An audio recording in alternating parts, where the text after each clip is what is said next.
ওয়ালাইকুম আসসালাম রহমতুল্লাহি ওয়া বারাকাতুহু। হাবিবি বারাকাল্লাহু ফিক। আলহামদুলিল্লাহ, ভালো আছি। আশা করি আপনিও ভালো আছেন। আল্লাহ ভালো রাখুন, নেক হায়াত দান করুন। অতঃপর দুটি প্রশ্ন করেছেন। একটি প্রশ্ন হলো যে আজকের কথা বলেছেন বৃষ্টি হওয়ার কারণে জোহর আসর জমা করে পড়ে নিয়েছেন ইমাম। তো জোহর আসর জমা করে পড়লে জোহরের আগে পরে যে সুন্নতগুলো থাকে ওগুলো কখন পড়বে? বিশেষ করে যে ব্যক্তি কেবল আসলো, জামাতে শরীক হয়েছে জোহরের, তার তো সুন্নাত ছুটে ছুটে গিয়েছে, কিভাবে পড়বে সে? এটা একটা প্রশ্ন। আর একটা প্রশ্ন ছিল,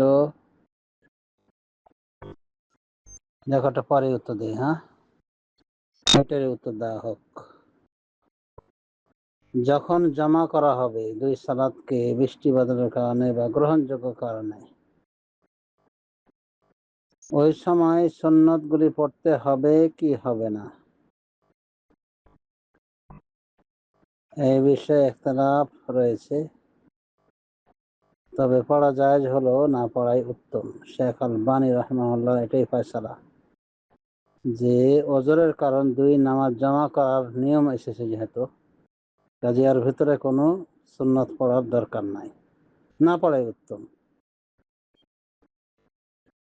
সুতরাং এ নিয়ে আর টেনশন নাই। আর বিশেষ করে নামাজ যদি জমা হওয়া শোনা যায়, তাহলে জোহরের পূর্বের পরের কোনো সুন্নত পড়া লাগবে না, জমা করে পড়ে নেবে। ইমাম আলাতুল মুয়াজ্জিন একামতের সাথে সাথে মুয়াজ্জিন একামত দিবে, ইমাম নামাজ পড়িয়ে দিবে জোহর, এর পরে পরেই আসর পড়িয়ে দিবে। অনুরূপভাবে মাগরিব এশা যখন জমা হবে, তখন মাগরিবের একামত দিবে ইমাম, মুয়াজ্জিন দিবে, আর ইমাম জামাত কায়েম করবে।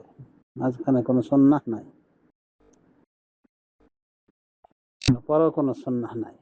তবে বেতের নামাজ যেহেতু রাতের নামাজ, সেটা রাতের বেলায় পড়তেই পারে। সেটা তো রাতের ইবাদত হিসেবে, কিয়ামুল লাইলের অংশ হিসেবে পড়তে পারে।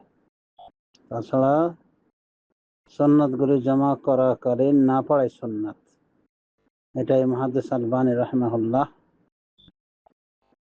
প্রমাণ করেছেন। হ্যাঁ, দ্বিতীয় প্রশ্নটির উত্তর দিয়ে দিই। দ্বিতীয় প্রশ্ন ছিল যে জিকির গুলি কি করবে, মানে জোহরের পরেও তো জিকির ছিল, আসরের পরেও জিকির, তো জমা করার কারণে তো জোহরের আগের জিকির করা হয়নি, মানে জোহরের পরবর্তী জিকির। এখন কি করবে? সমস্যা নাই, যদি মনে করেন যে যেহেতু জিকির একই, যে কোনো একটা জিকির পাঠ করলেই হয়ে যাবে, বা উভয় সালাতের নিয়াত করে পড়ে নিতে পারে, অসুবিধা নেই, ইনশাআল্লাহ যথেষ্ট হয়ে যাবে। যে কোনো একটা জিকির, মানে আসরের পরও তো জিকির রয়েছে, তাই না? তো আসরের জিকির করবে, জোহরের জিকিরও নিয়াত করে নেবে, কারণ জিকির বলতে একই। আল্লাহ আলাম। সাল্লাল্লাহু আলা নবী মুহাম্মদ ওয়া আলা আলিহি ওয়া সাহবিহি আজমাইন। অনুরূপভাবে মাগরিব এশার একসাথে যদি আদায় হয়ে যায়, তাহলে যে কোনো একটা জিকির পাঠ করলেই হয়ে যাবে। বিশেষ করে মাগরিবের জিকির যে বাড়তি অংশ কিছু আছে, যেমন সূরা ইখলাস, ফালাক, নাস ৩ বার করে পড়তে হয়।